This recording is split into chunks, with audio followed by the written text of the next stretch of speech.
Good morning, good morning, good morning, everybody. Hope your day is off to a great day. Welcome to the Get Your Shit Together session, but this one is all about the I. So the I is standing for intention. So hopefully you've been able to check into the other sessions. As you know, each letter actually represents something. So S is for self, H is for health, I is for intention, and T is for time. So both the S and the H have been uploaded to the classroom, both with a video and any worksheets. So please check them out and have a look. And today we're going to focus on I, which is all about intention. And the reason that we're doing this is it's all about designing a life that you actually want to live and integrating everything together. And I think sometimes that's our biggest challenge. We walk into the bookstore and there's a million different self-help books. We could go to workshops, we can talk to a myriad of different mentors. And the challenge is that everybody gives us a piece of the puzzle, but nobody actually puts the entire framework together. And I think this is where intention starts to put everything together so that you can really link your reason for being, what you really want, and then, how you want to impact others in your life. So my hope is that today's session will be very, eye-opening for you, but will also really help you ground yourself. That's obviously my key goal. I'm going to leave it in this particular view because I actually want to see the upcoming slides. So I'm not going to flip over to presenter view. I'm actually going to leave it in this view selfishly for myself, but also because I've uploaded a workbook for you. And so the link is in the chat. So please help yourself to that because I think it'll help you as we work through everything. So let's talk about some of the challenges that we face. When I start coaching people, it's very interesting. The very first thing they will often want to talk to me about is their purpose and their reason for being. And yet note that in my book, that's halfway through the book. And in this particular conversation, it's kind of halfway through the word. And so there's a reason for that. And the reason for that is that we need to deal and come to terms with or be aware of some of the things that we are facing that impact us, etc., before we can actually have that conversation. So we actually have to get some clarity. And so I think it's super important that I said in one of the previous sessions, draw that line in the sand and leave behind us what no longer serves us and move forward with what does and or a clean slate. So it's important that we do that because I think sometimes we think, I can't do this.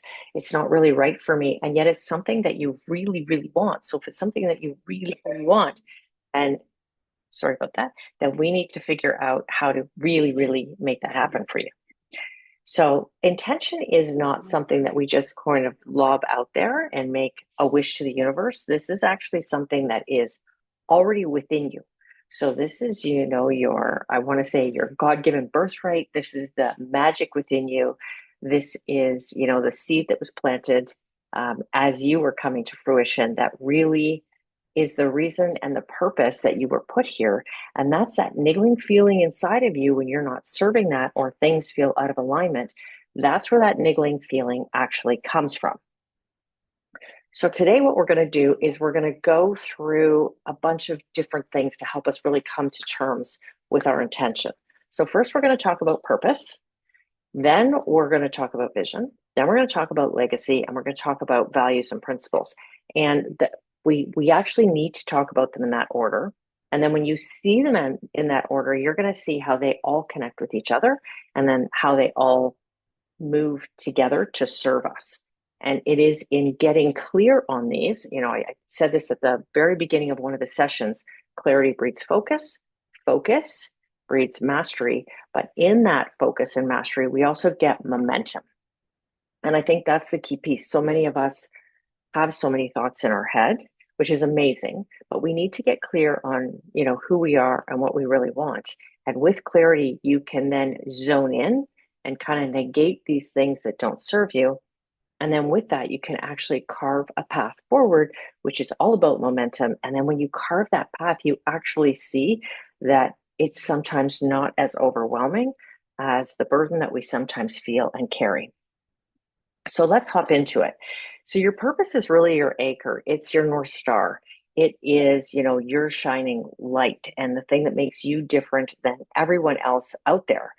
The thing is, it's sometimes tough for us to figure out exactly what that is because we get so caught up either in the we should do's, the direction that we're given and steered through in our lives, and or our responsibilities and requirements. And so what this exercise is going to do, so I actually call it purpose point, is it's going to invite you to take a step back and really think about who you are and what you want. So in a perfect world, we would all take a trip to Okinawa, Japan. So I don't know if any of you are familiar with the Blue Zones, but if you are not, there's a next Netflix series on the Blue Zones. There is also a book on the Blue Zones, and we can learn a lot from them. And the reason that we can learn a lot from these zones is that they have the highest percentage of octogenarians, that's people over the age of 80. They have the lowest rate of prescription use meds. So they have the highest rate of all natural supplements and living very naturally and organically. They actually have low rates of heart disease and Alzheimer's and dementia and so many of the things that we, in the Western world are facing and grappling with. Often multiple generations actually live and cohabitate in community.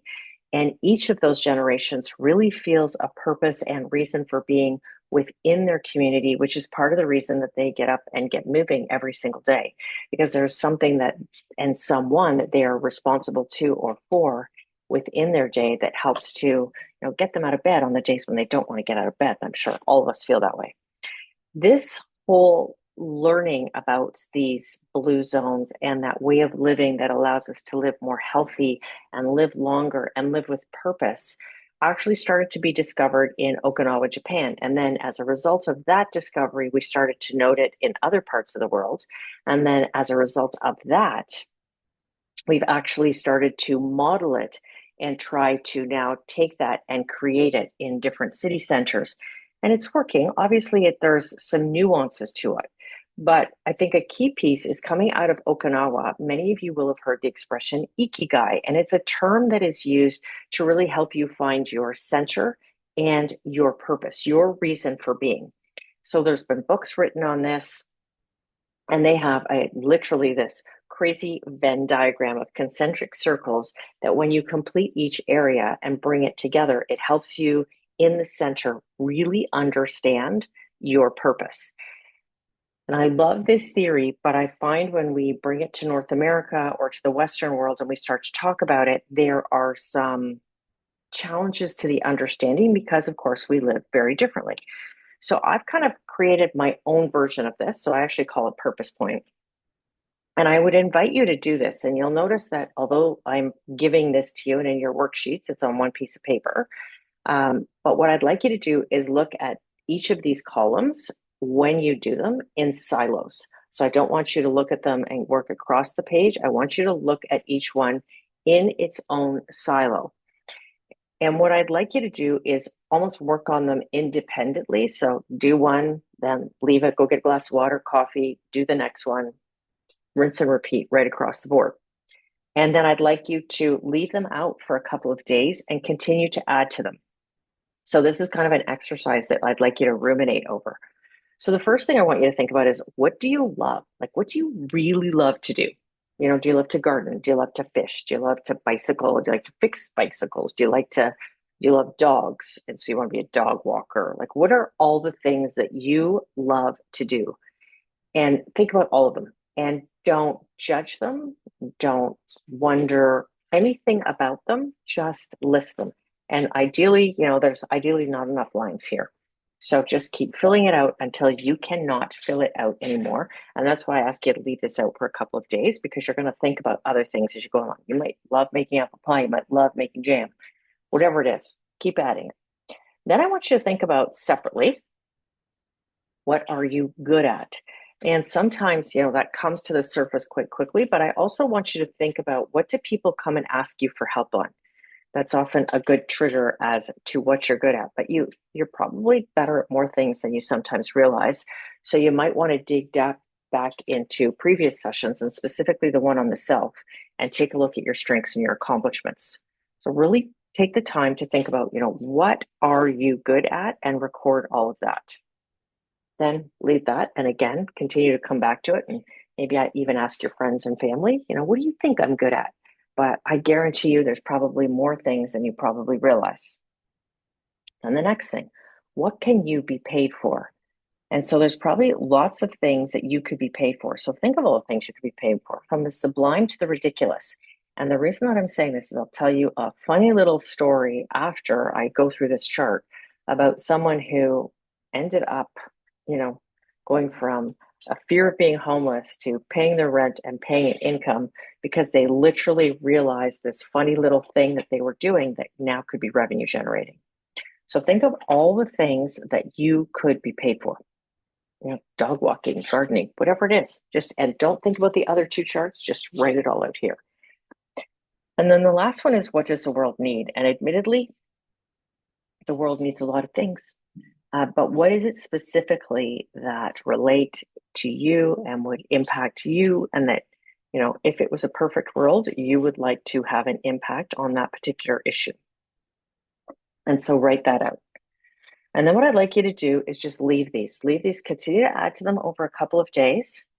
And then what I want you to do is at some point, lay them beside each other. And so I prefer that these are all on different pages, but for the purpose of this conversation, I didn't want to flip through 4 different pages for you guys.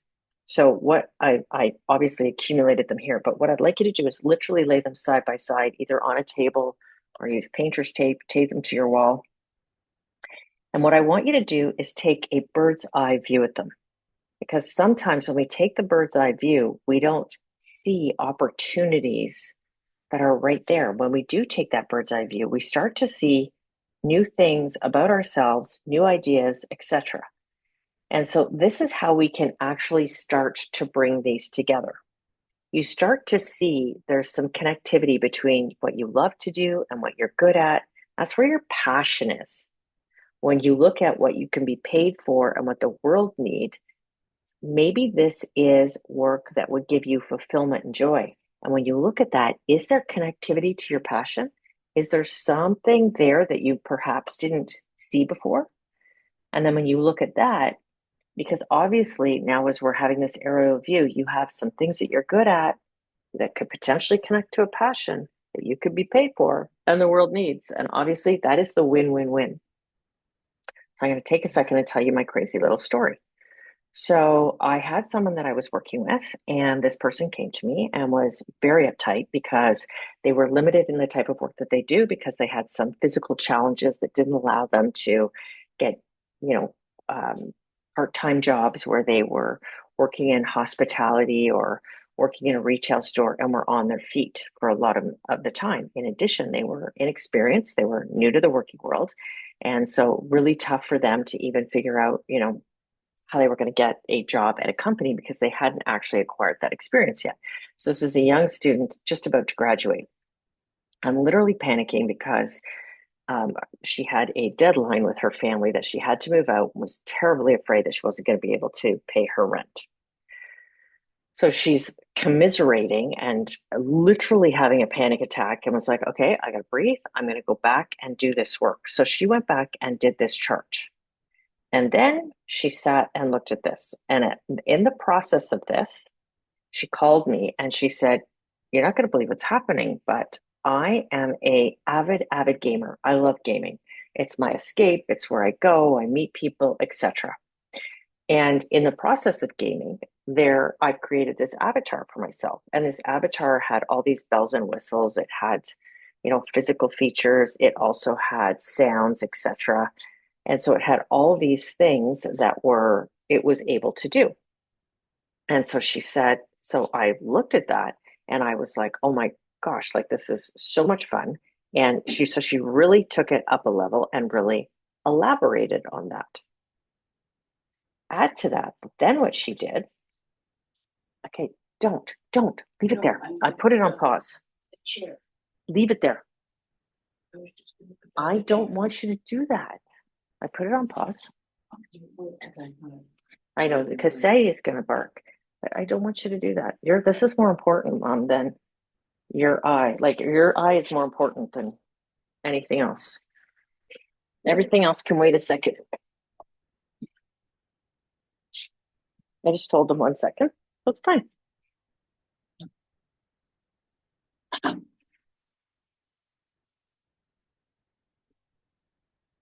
Yeah, no problem. I get it. Don't worry about it though. That your eye is more important than that.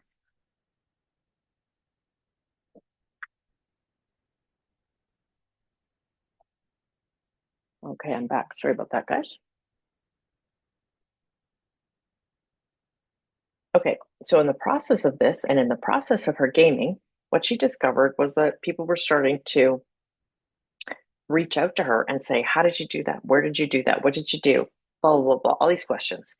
And so someone said, would you actually build one of those avatars for me?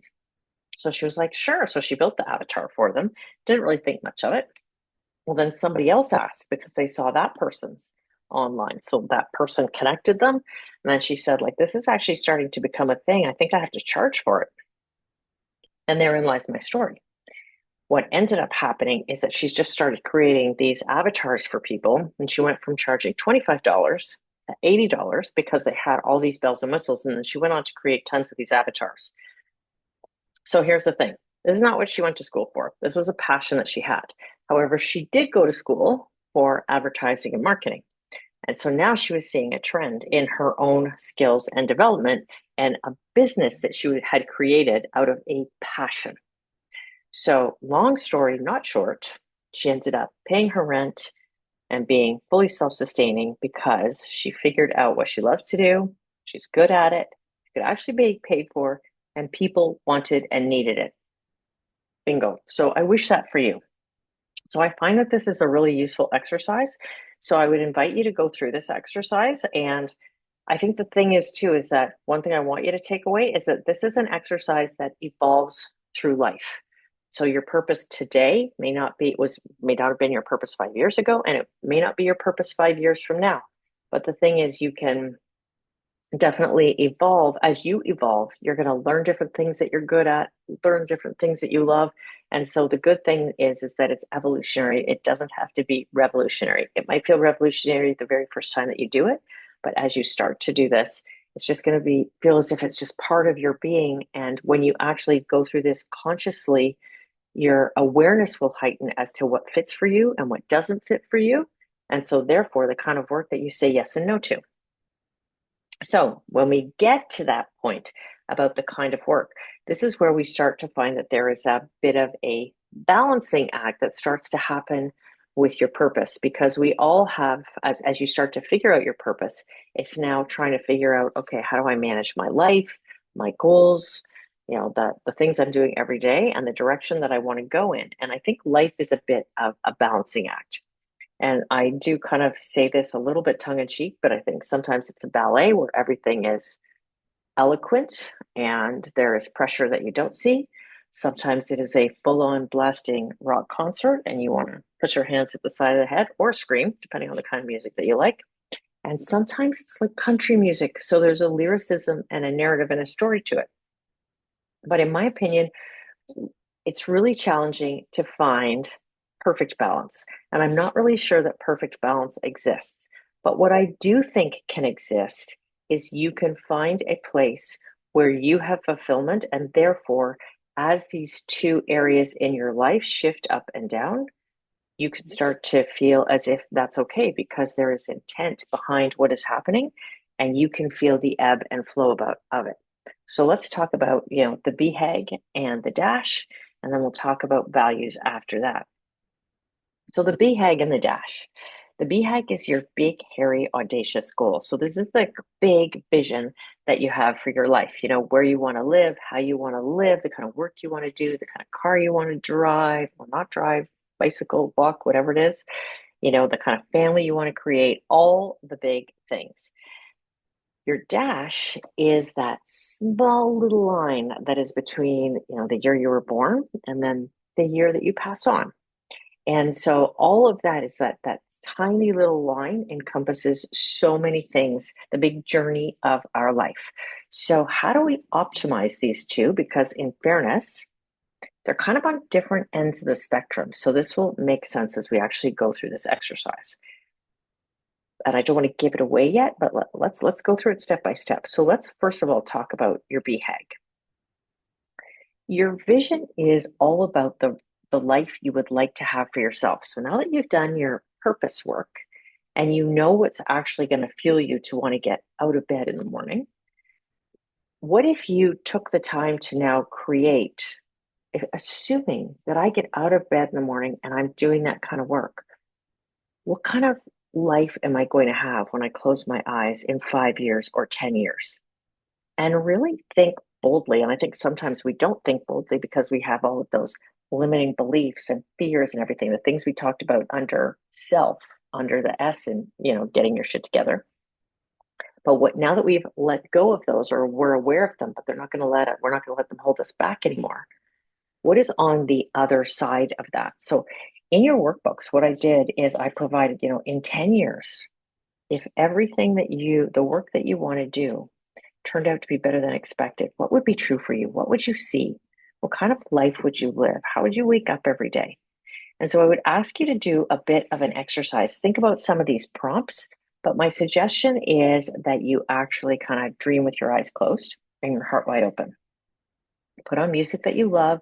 If you have a vision meditation that you want to listen to, do that. But literally take, in my opinion, 10 minutes to listen to a meditation, have a journal ready or something that you can either write in or draw on, and literally let it take you wherever you want to go without judgment and without restriction. I think that's super important. So we've left everything behind us that's not serving us. And then my suggestion is that you create a bit of a vision board. So I've left this in the workbook as well. I'm sure many of you are familiar with vision boards. Pinterest has lots of tools, but I strongly suggest you do that because part of helping you entrench this is not just writing it, but it's actually also creating all the visuals that go along with it. And then what I would suggest you do, and this is where I'm going to bring in a little bit of the woo-woo, but once you actually do that, my next suggestion is that you take a picture of it all. So if you've written it down or you've actually created the vision board, take a picture of it all and put it all together onto one document, fold it all up nicely, and really take in what you have created and find a place where you can plant it. So just as in the S one, we actually suggested that we burn that which doesn't serve us and release it to the universe, or bury it in a place where it's not going to disturb us and it's going to die away. What we want with this to do is we want this to actually grow. So put it in something that you are going to see that feels nurturing, because just as we plant a seed and now have to nurture it, we want to do the same things with this. So even though you're going to have your vision board potentially in front of you and the appropriate writings that you write about your vision, close at hand, what I'd also like you to do is plant this and really think about this and put it in a place where it's going to get lots of sun and lots of moonlight and let the universe nurture it. What we really want to do is think of your vision not as pressure and as an intensity, but as permission to allow you to go in the direction that you really want and to really think bigger than you have, to be much more decisive. And if something doesn't feel aligned or isn't going to fulfill you, that you say no, and to really move forward and make decisions with confidence. That's why we have a vision. All of that said, our dash is also what grounds us in the present, because our vision is very forward moving and it's all about the hustle of life in fairness, because it's a goal, ideally, or a set of goals with milestones. So it definitely keeps us moving in the direction of these goals that we want to achieve. So then there's always the question of, how do we ensure that we live fully every single day, that we live in the now, just as Eckhart Tolle has shared with us in his writings. So in my opinion, your legacy or the dash is what actually helps to ground you in the now. And your legacy shows up, I believe you live your legacy every single day. So it shows up in how people feel after they've interacted with you. So after you've met with someone, is there a warmth in that interaction? Is there a memorable, as Maya Angelou says, it's not the breaths you take, it's the breaths you take away. So what kind of behavior are you modeling? How are you, when you say good morning to someone, are you saying good morning and do you keep walking, or are you saying good morning and actually pause and make eye contact and actually care about that question and then their response to that question, and make them realize that you are there and present for them in that moment. So this is, I'm very cautious when I talk about legacy because I don't want you to worry about what people are saying about you. So this isn't about the gossip and rumor mill. This is about the impact that you have on people. So if your loved ones or those around you were to do a performance review for the sake of argument, and again, I feel like this is kind of trite in how I explain it, but are you having the impact that you want to have? So I will tell you, I did this exercise many years ago, and I had recently become a single mom. I was leading my agency and had 70 people in my head office, 5,000 across the country. And now I'm a single mom of three, young teenagers. And I wasn't the person that I wanted to be. I was a neurotic mess, I'm not going to lie. And so I really thought about how did I want each of those people in each of those groups and then individually to think about me and what impact did I want to have. And it dramatically changed my how I showed up every day as a mom and as a leader and as a colleague and as a peer. And so think about that for yourself. How do you want to show up in the roles that you have defined are important to you? And I think that's the key. Not that other people have defined as important to you, but that you have defined as important to you. And this is a choice that we can make. So, there was a philosopher who said, we don't choose to be born. We don't choose where we're born. We don't choose, well, in some countries we do choose, or in some belief systems, we do choose our parents. So it's up to you what belief system you have. But we don't choose a lot of things, but we can choose how we live every single day. So think about that as you are trying to figure out, what kind of impact do you want to have? So I've actually created a bit of an exercise here to sort of ground you in this thinking, because I think, it's one thing to talk about this from an ethereal perspective, but we really need to ground to understand our intention here. We're talking about intention today. So I want you to pick somebody in your life, and I really want you to see their face and embrace who they are. And I want you to remember some interaction that you've had with them, because that'll help you ground you in your relationship with them and really focus on them right now. Think about their day, think about their life, think about the people in their life. And then I want you to think about how you impact them and what would you want them to write about you and say about you and the impact that you have on them. And so I've put some prompts in here to help you. And then what I really want you to think about after you've done this is I'd like you to do the exercise and just sort of sit with it, and then go get a glass of water, tea, coffee, whatever serves you. And then I want you to come back and take the learning out of this. And so I've actually got a chart that I've created to accompany the previous page. And it's based on this learning. Are there things that you would like to do differently? And then what could you do actually right now, today, tomorrow, that you could start to do differently so you start to show up the way you want to show up? And how will you hold yourself accountable? There's a funny exercise that you can do to complement this. If you take a look at your calendar and your bank statement, they are a representation of actually how you live and what's important to you every single day. Take a look at them. It's kind of scary, heartening, and disheartening all at the same time. And so when you look at those as an incremental litmus test to this, it may help you figure out, how do you want to show up? What takeaways can you have? And really define this for yourself. And, really think about, and I think that Maya Angelou made the best comment in all of this, it's not the breaths you take, it's the breaths you take away.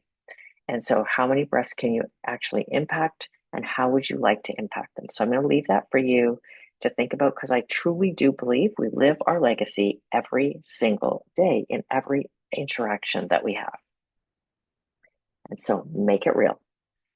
So we've talked about purpose, we've talked about vision, and we've talked about legacy. But all of these things without action, as you well know, can make you crazy. And that's why we add to this a little bit of a GPS and navigation system. So here's your GPS and navigation system. This is what actually grounds you as you're making decisions. And that's your values and principles.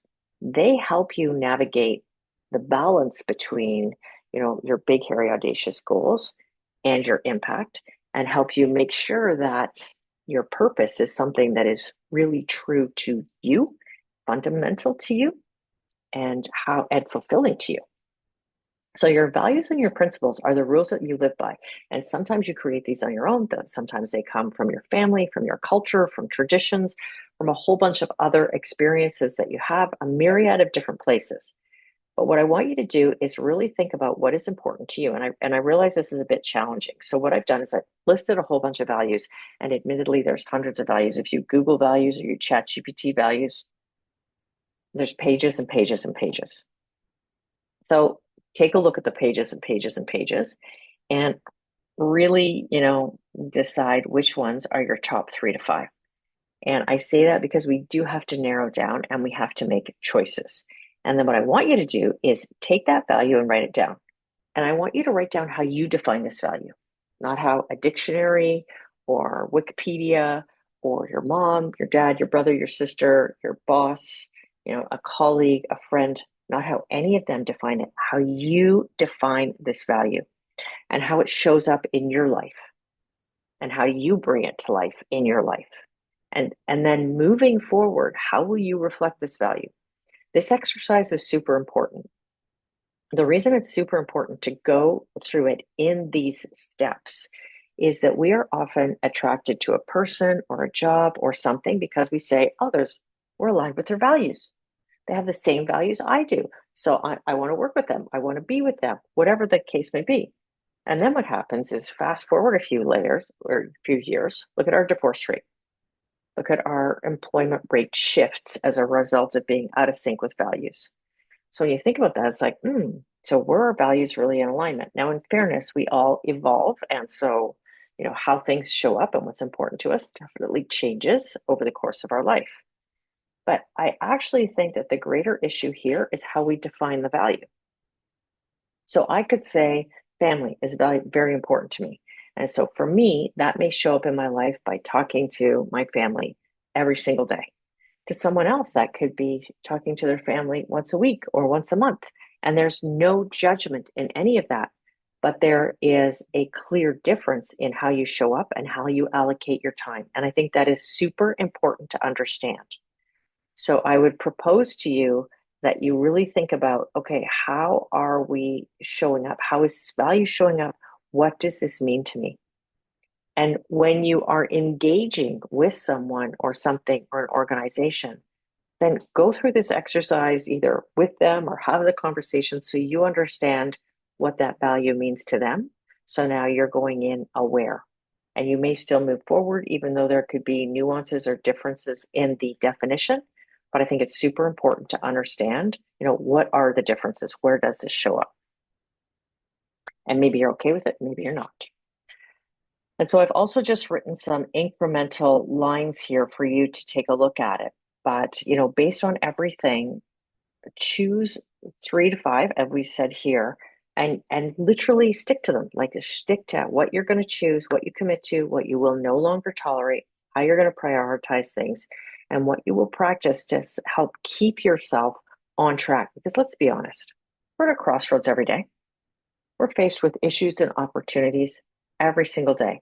And so, as I said to you back here, our values and principles are our navigation system. So when you get to the crossroads, what helps you choose which direction you're going to go in?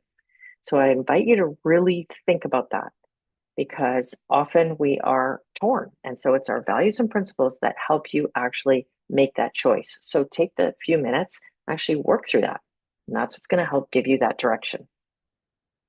My hope is after we've gone through this, and we've hopefully gone through this in a reasonable amount of time, that you're seeing how all of these important separate pieces of work come together and connect to help you create a bit of an integrated plan. So your purpose really helps keep you grounded and filled and helps you, really think about, are you doing the work that you love? And even if you're not doing it at this moment in time, how can you work towards it? And that's where your vision helps you. So it helps you really set those goals and intentions so that you might not be where you are in the moment, but there's things that you can do to help get you there. And as you start to, I'm telling you, as you start to work towards it, you actually do start to get there. So I really invite you to do that work. And then your legacy work really helps you make sure that you are present. I really do think legacy is about being in the now. And that's why I think that that is equally important in exercise. And then obviously your values and your principles that we've just gone through are your GPS system and help you navigate super quickly. So when you put all of these together, you now have a conscious integrated plan. And so you're moving forward with intention, not with hassle and hustle and chaos, but with real clarity and with intention.